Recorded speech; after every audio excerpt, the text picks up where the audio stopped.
ময়মনসিংহে বিশ্ববিদ্যালয়ের ছাত্র ওমর ফারুক সৌরভ হত্যার ঘটনায় চাচা সহ ৩ জনকে গ্রেপ্তার করেছে পুলিশ। এছাড়া হত্যাকাণ্ডের পর মরদেহ গুমের জন্য ব্যবহৃত প্রাইভেট কারটি উদ্ধার করা হয়েছে।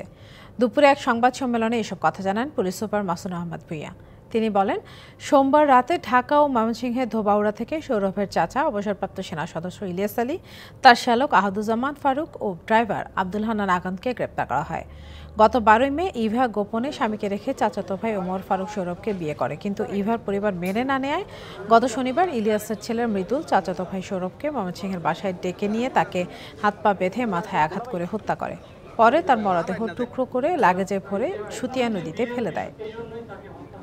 একটি বাসায় তাদের গোপনে বিয়ে হয়। তো এই বিষয়টা মেয়ের যে পিতা এবং তার পরিবার এটা ভালোভাবে মেনে নেননি। ইলিয়াস এবং তার শ্যালক ফারুক দুজনে মিলে তাকে মাথায় ছুরিকাঘাত করে তাকে হত্যা করে। তারপর লাশটাকে এই ট্রলি ব্যাগে করে তারা এটা আমাদের এই যে মন্তলা যে সুতিয়াখালী ব্রিজের ওখানে ডাম্পিং করে